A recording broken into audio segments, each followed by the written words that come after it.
जय श्री राम, जय श्री राम। प्रभु, आप लोगों ने श्री आनंद रामायण के राज्य कांड का 15वां सर्ग का प्रसंग सुना। वो प्रसंग था श्री रामदास का शिष्य विष्णुदास को श्री राम राज्य की विशेषताएं बताना, राम राज्य की महिमा। इस प्रसंग की चर्चा हुई थी। अब हम लोग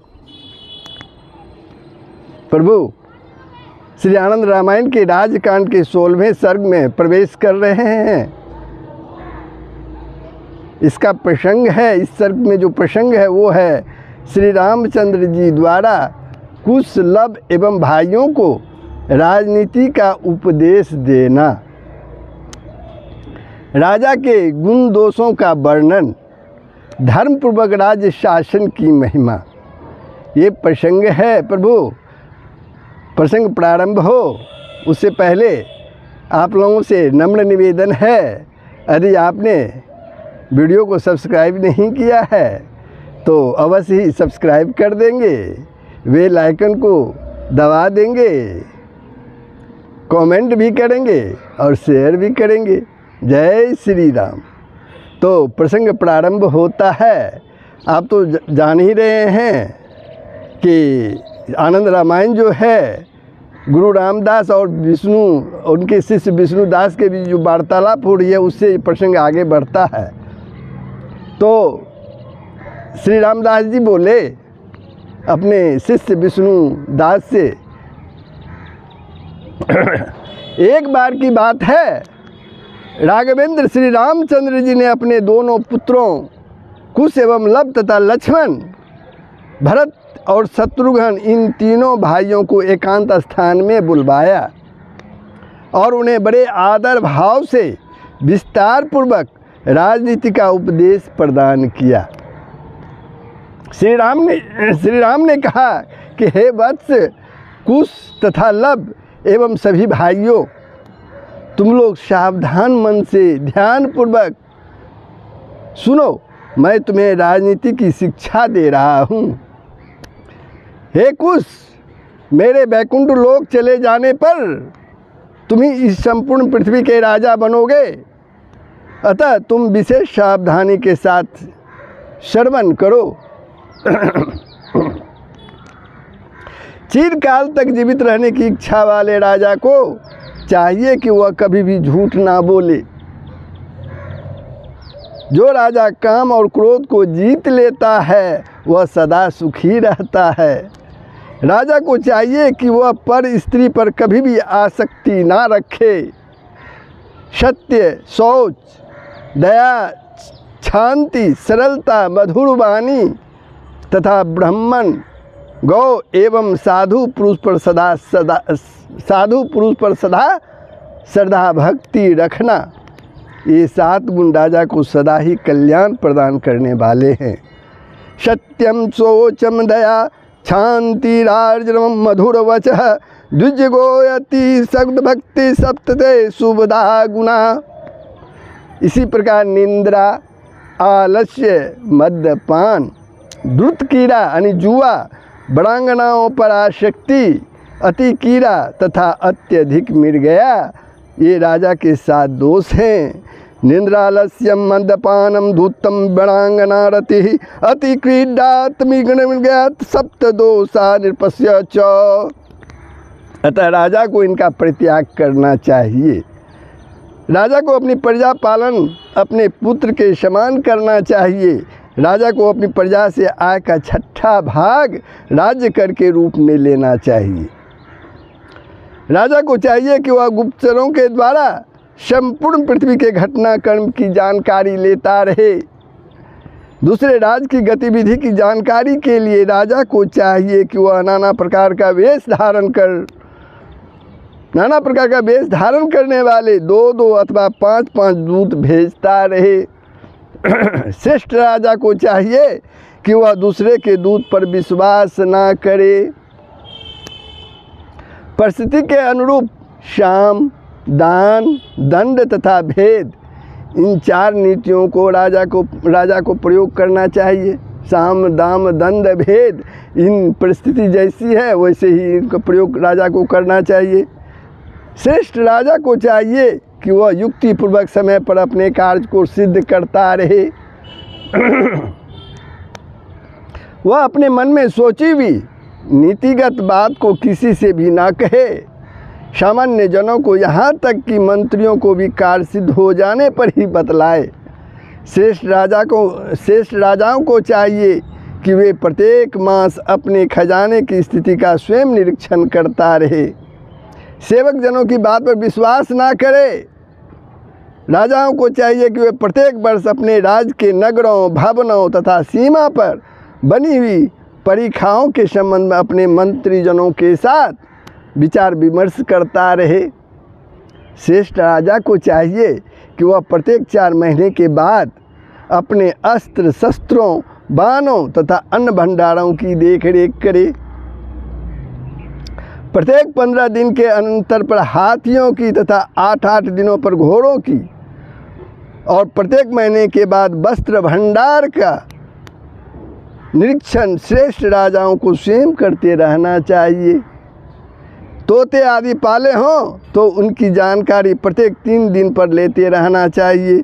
इसी प्रकार राज्य की सीमा पर नियुक्त जनों की निगरानी 6-6 महीने पर करते रहना चाहिए। अपने जनपद में निवास करने वाले लोगों के विषय में प्रत्येक दिन जानकारी लेनी चाहिए। प्रत्येक मास में अपने सैन्य बल की देखरेख करे और प्रत्येक 6 महीने पर राज्य के कूप, बापी, तराग आदि की देखभाल करता रहे।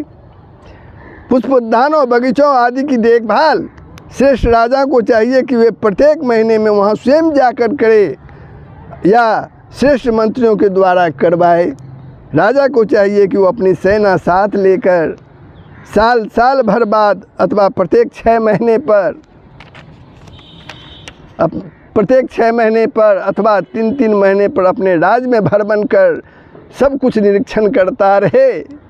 राजा को चाहिए कि वह देवताओं, ब्राह्मणों, गुरुजनों और सन्यासियों को कभी भी असंतुष्ट ना करें, सदा उन्हें प्रसन्न रखें। राजा को अपनी आय और व्यय का सदैव स्वयं निरीक्षण करना चाहिए। राजा को चाहिए कि वे अपने जितनी आय हो उसका केवल 1/4 अंश ही व्यय करें, खर्च करें, उसका 1/4 अंश ही खर्च करें या 1/3 तक का भी व्यय किया जा सकता है, किंतु संपूर्ण आय का आधा अंश कभी भी व्यय नहीं करना चाहिए। मंत्रियों को सदा ही प्रसन्न रखें, उन पर अत्यंत क्रोध ना करें। कितना सटीक बैठता है, आपकी जितनी कमाई है उसका 1/4 भाग ही आप खर्चा करें या आधा करें, शेष को जमा करें ताकि बुरे समय पर काम आवे। कितनी बड़ी प्रेरणा इस रामायण में हमको मिल रही है। राजा को चाहिए कि जो दुर्ग अथवा किले आदि के रक्षक हों उसके साथ कभी भी वह विरोध ना रखे। राजा को चाहिए कि वह सोने चांदी आदि के खानों के समीप रहने वाले, नगरों में रहने वाले, दुर्गों तथा पर्वतों पर निवास करने वाले, वन में रहने वाले, समुद्र के पास रहने वाले, द्वीप आदि में रहने वाले, समुद्र के तट पर निवास करने वाले, दूसरे देशों में निवास करने वाले, दूसरे वर्ष में निवास करने वाले, दूसरे द्वीपों में निवास करने वाले, अलग अलग द्वीप तथा वर्ष में रहने वाले लोगों की जानकारी अपने गुप्तचरों के माध्यम से प्रत्येक 15 दिन के अंदर लेता रहे। राजा को चाहिए कभी भी एक सेवक को चिरकाल तक किसी एक स्थान पर रहना न दें, यानी एक सेवक को बहुत दिनों तक किसी एक स्थान पर रहने न दें, उनको बदलते रहें, यानी ट्रांसफ़र करते रहें। दूसरे देश की सेनाओं का अनुमान लगाते रहें और अपने सैन्य बल की तुलना करते रहें। यदि किसी दूसरे राष्ट्र का दूत अपने राष्ट्र में दिखाई दे तो उससे पूछताछ करे, किंतु उस दूत को किसी प्रकार का दंड न दें, न ही कोई बात बताएं। श्रेष्ठ राजाओं को चाहिए कि वे दूसरे देश के दूत को सम्मान पूर्वक छोड़ दें, बंदी ना बनाएं। अपने राज्य की सीमा पर जो दूत रक्षा के लिए रक्षा कार्य के लिए नियुक्त हों, उन्हें बार बार शिक्षा देते रहें। अपने राष्ट्र अथवा नगर में किसी दूसरे देश का दूत दिखाई दे तो राजा को यह सोच विचार अवश्य ही करना चाहिए कि वह किस प्रयोजन से यहाँ भेजा गया है और कैसे यह यहाँ पहुँच गया। अब आगे से और भी सूक्ष्म रूप से निगरानी रखनी पड़ेगी कि कोई यहाँ न आने पाए। बुद्धिमान राजा को चाहिए कि वे अपने आगे आगे चलने वालों, अगल बगल चलने वालों और पीछे पीछे चलने वाले रक्षकों, सेनापति, मंत्री, अपने प्रतिनिधि, सारथी, हाथ में चंबड़ लेकर डुलाने वालों, दूत तथा समीप में रहने वाले को दान मान के द्वारा सदा ही संतुष्ट करता रहे। राजा को चाहिए कि वह शत्रुओं के जो शत्रु राजा हों उनके साथ मैत्री संबंध स्थापित करें। दूसरे शत्रु राजा के शत्रु की पहले तो रक्षा ही नहीं करनी चाहिए और यदि रक्षा करें तो भली भांति देख रेख कर करें। दूसरे राष्ट्र की नदियों, दुर्गों, पर्वतों, अरण्यों, दुष्ट मार्गों, गुप्त मार्गों, जलाशयों आदि का अपने गुप्तचरों द्वारा पता लगाता रहे। राजा को चाहिए कि उत्तर दिशा में ही सेना के शिविर को भी स्थापित करे, सेना को भी उत्तर दिशा की ओर जाने की आज्ञा प्रदान करे। आधा कोस उत्तर की ओर जाकर राजा को चाहिए कि वह फिर पूर्व दिशा में अपने गंतव्य की ओर चल पड़े। इसी प्रकार से अपने ध्वज को कभी दक्षिण दिशा, कभी पश्चिम दिशा की ओर भेजे। दूसरे राष्ट्र में झंडा गाड़ कर गुप्तचरों द्वारा वहाँ का हाल चाल लेता रहे। अपने राष्ट्र में जहाँ जाना हो उसी दिशा में अपने झंडे को गाड़ना चाहिए। सेना के ठहरने का शिविर भी उसी दिशा में बनवाना चाहिए। राजा को चाहिए कि वो अपने राज्य के यंत्रों, आयुधों, वाहनों तथा सेना की सदा वृद्धि करता रहे। अपने राज्य में धान्य आदि का पर्याप्त संग्रह करे। राष्ट्र में, किले में, अपने नगर में तथा जलविहीन वन में राज्य को उसका बहुत सा धन व्यय करके सुंदर सुंदर जलाशयों का निर्माण करे। भवनों आदि के दुर्ग के जल आदि के निमित्त राजा द्वारा जो व्यय किया जाता है उसे व्यय नहीं समझना चाहिए, बल्कि उसे अपनी रक्षा का साधन समझना चाहिए। राजा को यह समझना चाहिए रक्षा के कार्यों के लिए उसके द्वारा जो व्यय किया जाता है वह पुण्य संचय का उपाय है। आपत्ति काल से बचने के लिए धन की रक्षा करनी चाहिए। धन से भी अधिक सावधानी से स्त्रियों की रक्षा करनी चाहिए, किंतु धन एवं स्त्री से भी बढ़कर सतत अपनी रक्षा करते रहना चाहिए, क्योंकि राजा को ही राज्य का मूल कहा गया है। राज्य कोष से व्यय किए गए एक आना पाई द्रव्य की राजा को वसूली करना चाहिए। राजा को वसूली करना चाहिए, किंतु जब धन खर्च करने का अवसर आए तो उस समय धन का मुख ना देखें, करोड़ों की संख्या में द्रव्य का विनियोग करें। राजा को चाहिए कि वह बिना सेना साथ लिए अपने नगर के बाहर न जाएं, सेना लेकर जाएं। उसे चाहिए कि वह किसी ग्राम में अकेला न जाएं और न ही अकेला बैठे हैं, अकेले कहीं भी ठहरे नहीं और न पैदल कहीं बाहर भ्रमण करें। श्रेष्ठ राजा को चाहिए कि वह बार बार किसी दूसरे के घर न जाए। द्वारपाल, जल पिलाने वाले तथा वस्त्र धोने वाले पर विश्वास ना करें। कपड़ा यदि धुल कर आए तो अपने बुद्धि से खूब देखभाल कर पहने। तांबुल के बीरे को पहले दूसरे को खिलाकर फिर स्वयं दूसरा बीरा खाएं। दूसरे के दिए हुए पानी को भी अपने आँखों से भली भांति देख कर पिएं। श्रेष्ठ राजा दूसरे के द्वारा दिए हुए फलों का भी परीक्षण करके ही उसका सेवन करें। जो राजा मिलने को आए उनसे दूर से ही बातचीत करें, उनके समीप में ना जाएं। उनसे दूर से ही बातचीत करें, उनके समीप में ना जाएं। प्रतिदिन 1 या 2 बार राज्यसभा में जाएं, किंतु वहाँ आधे प्रहर से अधिक ना टिकें। राजा को चाहिए अपने से द्वेष करने वाले को अपने नगर से अथवा राज्य से बाहर कर दे। श्रेष्ठ राजा को चाहिए कि वह पाँव को फैलाकर सभा में ना बैठें, घुटनों को हाथों में बांधकर न बैठें और सभा में कभी भी अत्यंत हास्य ना करें। उसे चाहिए कि वह मलिन वस्त्रों को पहनकर कभी भी सभा में न जाएं। गणिका, देवज्ञ, वैद्य, गायक, बंदीजन, नट, पंडित, धर्मशास्त्र को जानने वाले विद्वान, तार्किक, वेदों को जानने वाले तथा ब्राह्मण, इन सभी को राजा को चाहिए कि रात दिन दान, मान आदि से सम्मान तथा रक्षण करते रहें। नापित पर कभी भी विश्वास न करें, उसे धन आदि देकर संतुष्ट करें। राजा को चाहिए कि वह अपने प्रजाजनों को सदा गौरव प्रदान करें और बिना किसी अपराध के प्रजा को व्यर्थ में कष्ट न दें। राजा के समक्ष न तो हंसें न बार बार जमाई लें।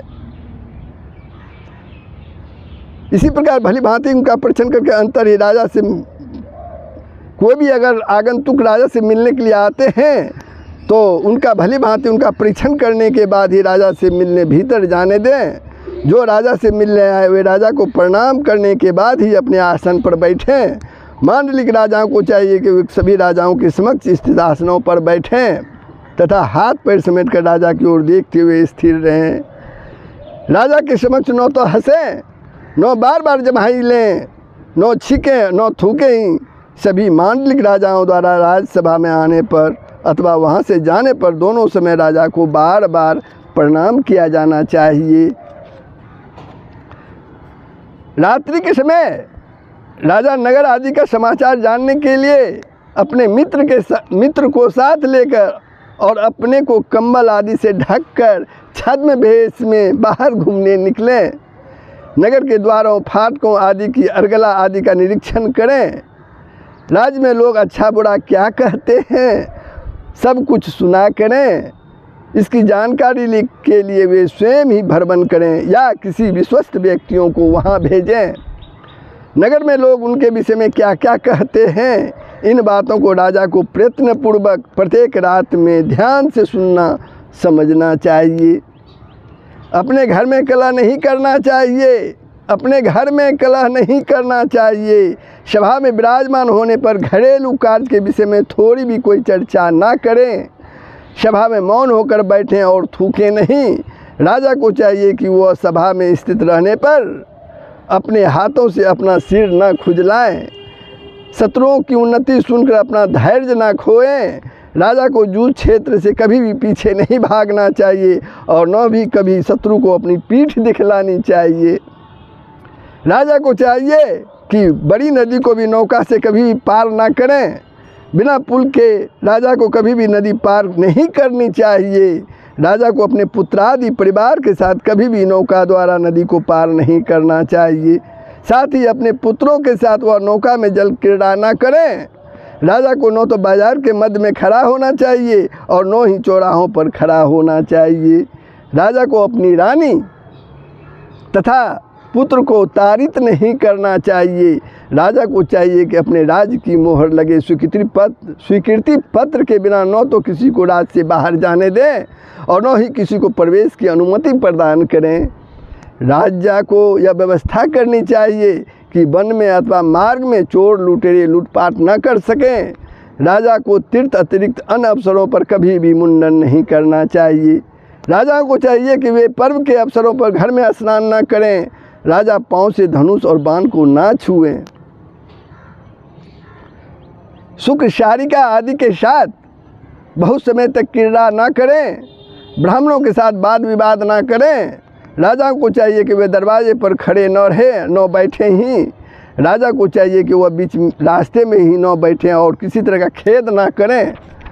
किसी तरह का खेद ना करें। जिस रास्ते से स्त्रियां पानी भरने या लाने जाती है उस मार्ग पर न बैठें। वणिक जनों को धान्य आदि सस्ते मूल्य पर उपलब्ध कराने के लिए दंड का विधान करें, नियम का विधान करें। राजा को चाहिए अपने राष्ट्र में यदि महंगाई बढ़ रही हो तो प्रजा की भलाई के लिए उसे कर भार कुछ कम कर देना चाहिए। राजा को प्रजा के ऊपर अत्यंत कठोरता नहीं करनी चाहिए बल्कि उदारता बरतनी चाहिए। राजा दर्भ आदि ग्रहण कर बदले में चोरों आदि को छोड़ न दें। राजा को चाहिए कि वह कभी भी मुख देखकर न्याय न करें, कभी भी मुख देखकर न्याय न करें। साथ ही वह पक्षपात न करें। न्याय करने का भार दूसरों पर न डालकर स्वयं ही न्याय करें। राजा को चाहिए कि वह दुखी प्रजाजनों का हाल सारा हाल बड़ी ही स्वानुभूति पूर्वक सुने। उसे चाहिए कि वह दुखी जन को अपने पास बुलाएं और उस पर कृपा करें। अभिमान न करें। वैद्य, ज्योतिषी, नट नर्तक, पंडित, वैदिक, वीर, गायक और धर्मात्मा, इनका आदर करें। संध्या शेष राजाओं को चाहिए कि वे यज्ञ, दान, जप, होम, संध्या वदन, शिवार्चन, स्नान तथा पुराणों का श्रवण, इन सभी कर्मों को अत्यंत ही श्रद्धा भक्ति पूर्वक संपन्न करें। राजा को मादक वस्तुओं का सेवन कभी भी नहीं करना चाहिए। कृज, चंद्रायन आदि कठोर प्रायश्चित व्रतों का भी पालन वे ना करें। सातों द्वीपों के अधिपति राजा को चाहिए कि वह कभी भी पैदल यात्रा न करे। राजा को एकादशी के दिन फलाहार करना चाहिए। वह निर्जल उपवास न करें। राजा से ब्राह्मण जो यज्ञ वस्तु आदि मांगे वह उन्हें अवश्य ही अर्पित करना चाहिए, क्योंकि ब्राह्मण विशेष सामान्य होते हैं। राजा ने क्रोधवश जिन्हें बंदी बना रखा हो, किसी पर्वोत्सव आदि के आने पर उसे चाहिए कि वह उन्हें बंधन मुक्त कर दें। राजा अपनी आज्ञा के उल्लंघन को अपना सिर कट गया है इस प्रकार से समझें। अपने दूत का पर राष्ट्र में अपमान हो तो राजा उसे अपना ही अपमान समझें, और अपने दूत का सम्मान हो तो उसे अपना सम्मान समझें। इस प्रकार प्रभु श्री राम जी जो अपने पुत्रों, भाइयों के पुत्रों को जो संदेश दे रहे थे, राजनीति का उपदेश दे रहे थे, जब वो अंत हुआ तो प्रभु श्री राम जी बोले, हे कुश, इस प्रकार से मैंने विस्तार पूर्वक राजनीति की शिक्षा तुम्हें प्रदान की है, और नित्य की चर्चा जिस प्रकार से मैं करता हूँ वैसे ही तुम्हें भी अपनी दिनचर्या बनानी चाहिए। तो बंधुओं, ये प्रसंग यहीं समाप्त होता है। ये प्रसंग कैसा लगा कमेंट के माध्यम से बताएंगे और शेयर कर दूसरों को भी लाभान्वित करेंगे। जय श्री राम। सबका भला ही होगा, कल्याण होगा, पूरे विश्व का कल्याण होगा। यही सनातन धर्म का मूल तत्व है। जय श्री राम।